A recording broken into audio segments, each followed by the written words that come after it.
Today's topic is in signal systems, the basics of elementary continuous time signal. In that signal, we are having 10 different types of basic signals. The first signal is unit step function. The unit step function, it has an unity magnitude. So it has unit step function. Step function as unity magnitude, that unit step function.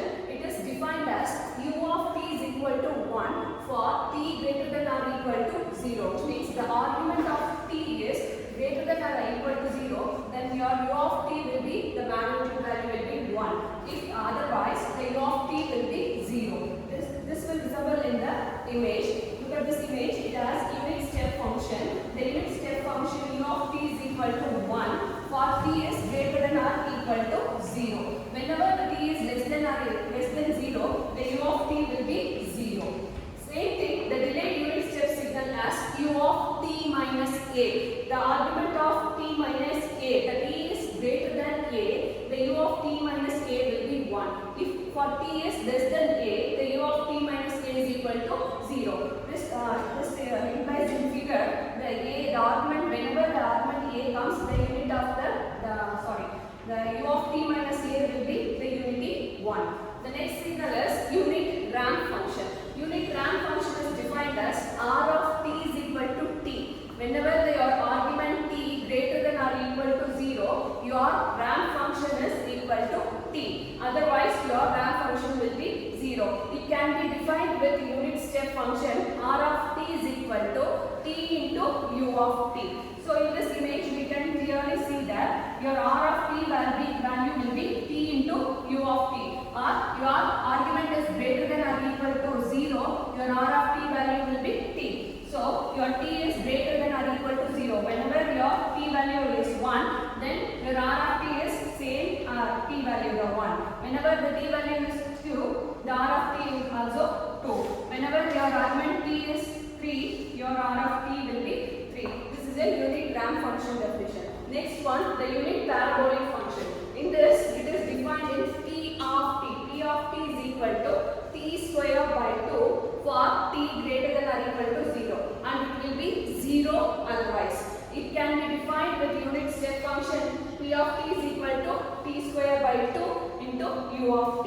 So in this image we can see this, whenever the t value or argument is 1, your p of t value is t square by 2. So this is t square by 2. Your t value is 1 square by 2, which means 0.5. So, whenever your argument t is 1, the p of t will be 0.5. Whenever the argument value is 2, the t value is 2 square by 2, which means 4 by 2 is equal to 2. So, when t is 2, your p of t value will be 2. The next function is impulse function. It is defined as integral of minus infinity to infinity del of t into dt is equal to 1, which means the del of dt value will be 1 for t is not equal to 0. Whenever the argument t is not equal to 0, and del of t value will be 1. So, look at this image, the del of t value be 1 whenever the t is not equal to 0. Okay? Sorry, del of t is equal to 0 when t is not equal to 0. When del of t is 1 when t is equal to 0. The next function is rectangular pulse function. The rectangular pulse function is defined as pi of t is equal to 1 for modulus of t less than or equal to 1 by 2 and 0 otherwise. In this image, we can see this rectangular pulse function. Rectangular pulse function pi of t is lies in between the modulus of 1 by 2, modulus of the pi. The next one is a triangular pulse function. The triangular pulse function is defined as del a of t is equal to 1 minus modulus of t by a. The modulus t argument is lesser than or equal to a and 0 otherwise. So in this image it has a triangular pulse function. The triangular pulse function del a of t is equal to 1 minus modulus of t by a. So whenever your t is greater than or a, it will be 0. Greater than or a, it will be 0. Next one is a signum function. Signum function is defined as signum of t is equal to 1 whenever your argument of t is greater than 0, and it will be minus 1 whenever your argument of t less than 0. So in terms of unit step function, the signum function is defined Signum of t is equal to minus 1 plus 2 into u of t. So it is applies in the image when signum of t is 1 whenever t is greater than 0. When t is greater than 0, the signum function will be 1. Whenever the t is less than 0, the signum function will be minus 1. Signum function will be minus 1. So next one is the sinc function. Sinc function, in the sinc function it is defined as sinc of t is equal to sin t by t when your argument lies between minus infinity to infinity. Your sinc of t is sin t by t. So in this image it shows your t functions, your t argument lies between minus infinity to plus infinity. Your signum function will be sin t divided by t. So it will oscillate with a period of 2 pi and decay with increasing the value of t. So next function is the Gaussian function. It expressed as ga of t is equal to exponential of minus at square.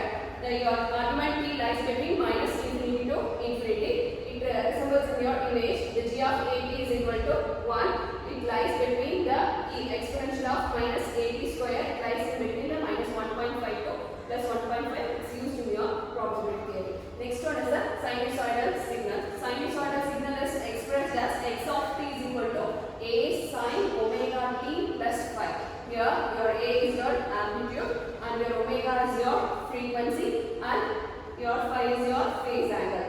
So we can draw sine wave. In this sine wave we have an amplitude as 1 and we have taken as a phase angle as minus pi by 3 with the time period of 2 pi by omega. Next we can see one problem. See, sketch the continuous time signal x of t is equal to 2 sin pi t for an interval t in between 0 to 2. Sample the continuous time signal with the sampling period t is equal to 0.2 seconds and sketch the discrete signal. They are asked to draw the continuous time signal and to sketch the discrete time signal. So they given as x of t is equal to 2 sin pi t. So we have to find the values of x of t. We have to find the values of x of t. For that we are using different values to find the x of t. So first x of 0 is equal to 2 sin pi of 0 is value as 0. Similarly we are going to find the different values for 0.25 and 0.5 and 0.75 and 1.5 etc. up to 2. So 0 to 2 we are going to find your t is in between 0 to 2.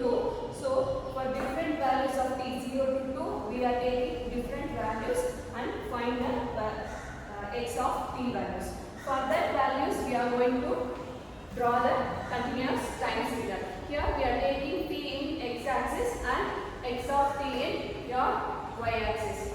So for t value is 0 and your x of t value also 0. When t value is 0, x of t value also 0. When t value is 0.25, then your x of t value is root 2. 0.25, the x of t value is root 2. And when your t value is x of 0.5, then your x of t value is 2.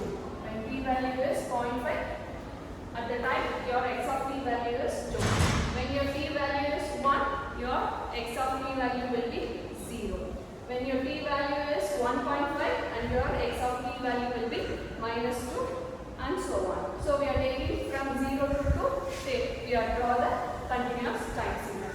And they are also asked sketch the discrete time signal with time period of t is equal to 0.2. So they given the sampling period t is equal to 0.2. We know the x of n is equal to x of nt. That is equal to x of t is equal to nt in the discrete form. We already know that.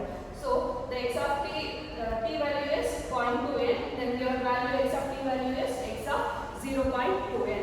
For x of 0.2n using that we taken this signal as 2 sin pi of the t x of n value is 0.22n. So we taken as 2 sin 0.2 using that we taking the discrete levels in different your n values. For different n values, for x of n is equal to when n is equal to 0, your x of 0 will be 0. When n is equal to 1, your x of n value will be 1.175. When n is equal to 2, your x of n value will be 1.902. So on, we are taking up to 10 values. From the 10 values, we are going to draw the discrete time signals. Discrete time signals. In that, you are taken as x of n in your x-axis. So for your n in your y-axis. So for n value is 0, your x of n value will be 0. When n value is 1, your x of n value will be 1.75. Like that, we are taking the discrete time signal in different values. So we can write the sequence in